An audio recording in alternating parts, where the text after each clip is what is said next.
What is up once again, YouTube? Quadzilla here.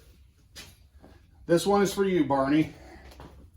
I was posted a question yesterday on how to do an alignment on Razor. This works on ATVs, and I use it on my dually and my camper, being a heavy truck. That's where I got this from, is if you ever take a vehicle in for an alignment, a regular car, you have a rack it pulls in on. But if you take in a heavy duty truck, it stays out in the lot. And they have jigs that attach to the rims to get your measurements. Your first step, you're going to take that steering wheel and wiggle it back and forth so you can look underneath here to see if you have any play in your ball joints or in your tie rods. Because if you got play, alignment's not going to do you much good. I got a new rack I just put in this one, so I know my stuff's tight, so I'm not checking that currently. But it's just a matter, you just wiggle it side to side. You can do this in your car even. Have somebody wiggle it. You climb underneath. That's how you can tell if you got bad ball joints, bad tie rod ends. You can stick your hand up there and you'll feel them clunking, or you will see physical movement in them. When you ride the machine, is your steering wheel straight when you're going straight down the road? That's important too. If it's not, that'll tell you if you need to adjust one way or the other.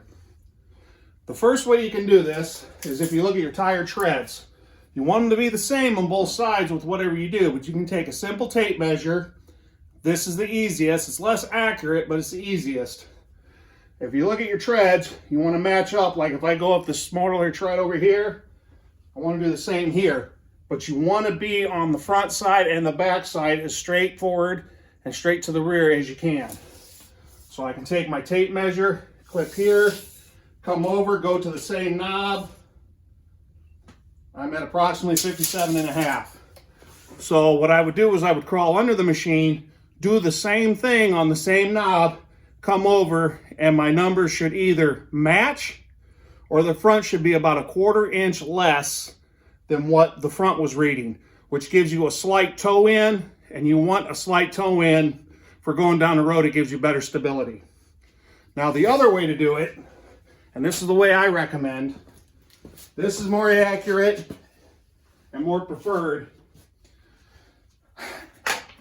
Grab a couple levels. Now if you got a couple levels, this works real good.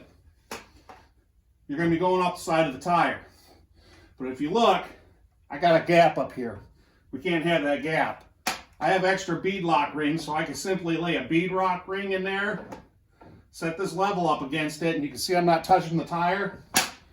Then I can run a bungee cord around this. I would say ratchet strap, but if you do, don't crank it or you'll ruin your level. You can take a bungee strap, go around both sides, and now you just created those front and rear points. And then from there, you can simply hook on this edge and take it over to your level on the other side. You could use boards if you have straight boards, but you could do that and then check your measurements front and rear with that again, and that will tell you your alignment and how far you're out. Now to adjust, if you look at your tie rods, you're going to have a lock nut on the inside that you'll have to loosen up. And then on your inner tie rod, you'll have to loosen up. You need to be sure to loosen both of those on the sides. When you do, this entire center rod will either crank in or crank out, depending on which direction you take it. But just remember, you're only adjusting one wheel when you mess with one. So whatever you do to one side, you want to try and duplicate to the other side, unless you're adjusting your steering wheel to get to the center. Now, if your steering wheel's way out and you try doing this, you're going to mess up your steering radius. The only way to fix that part is actually taking your rack loose and turning the actual steering wheel on the cage and reattaching your rack, which is a bit of a pain in the rear end. But whatever you do to one, you want to do to the other. So if you take this side 2 turns, take the other side 2 turns, wiggle your steering wheel, snug the nuts up. That's important too, because you want to take any chance of slop out. Retake your measurements, and essentially just rinse and repeat, as they call it. If you're not right, loosen those nuts up again, crank them to what you need to, get it to where you need to go. Any other questions, leave a comment. If I need to get more detailed in a video to where I'm physically doing it, let me know, and we will do so. But the tape measure against the knobbies works. That'll get you pretty close. Or like this, I could have cut a 2x4, but my bead lock rings work. And then it's just a matter of bungee cording this sucker to it so it doesn't move. And then just taking your measurement across that way. Which this is the way they do on heavy duty trucks. They have brackets that actually go to the hubs. And they'll just run a bar across here and they just do their measurements right there in the lot. So hopefully that helps. Any other questions, feel free to leave me a comment. All right. As for the second method, and this is the way I prefer, because this is a lot more accurate in reality. If you got two levels, I can take a level, put it up against my wheel. But if you can see, I got about a 1/2 inch gap in here.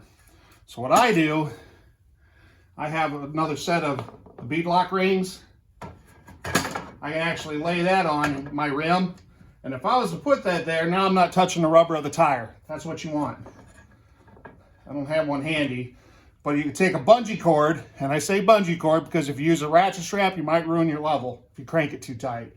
So take a bungee cord and you can wrap all the way around your level, take it behind, same thing over here.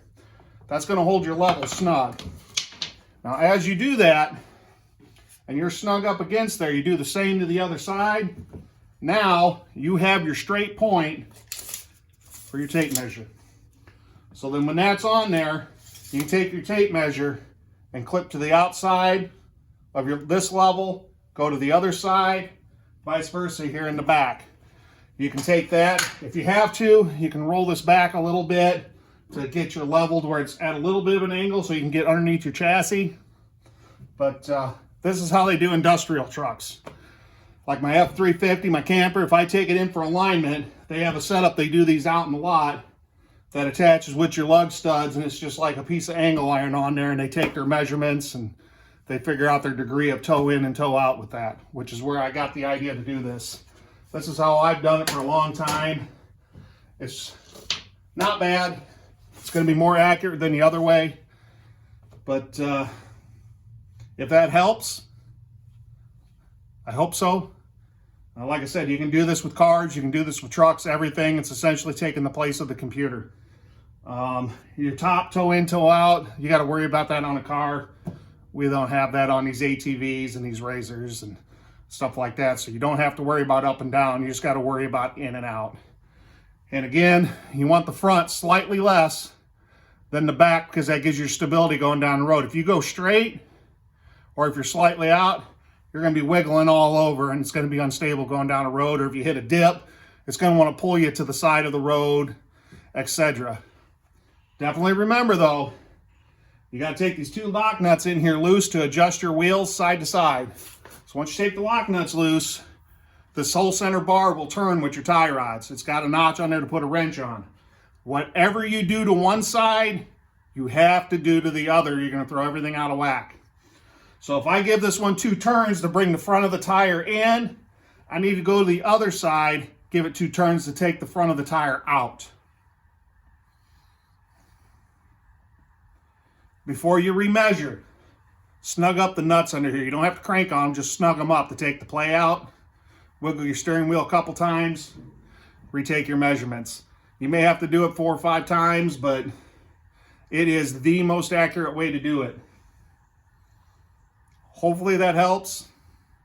If you have any further questions, feel free to reach out, send me a message, leave a comment, whatever. And if I have to, I can shoot a video of me doing an actual alignment and adjustments and everything else. I got plenty of machines here I could do an adjustment on or what have you and give you a little bit better of an idea, but hopefully that helps.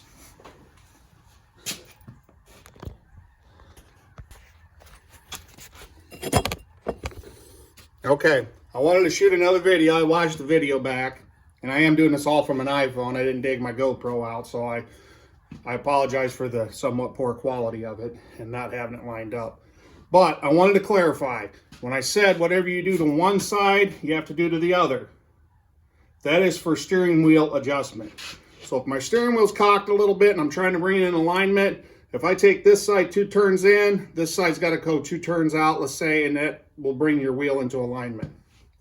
If you're adjusting just because your measurements were off, say I'm 57.5 on the front, my back is 57.25, so I know I got to bring it in, you can go off of just one side.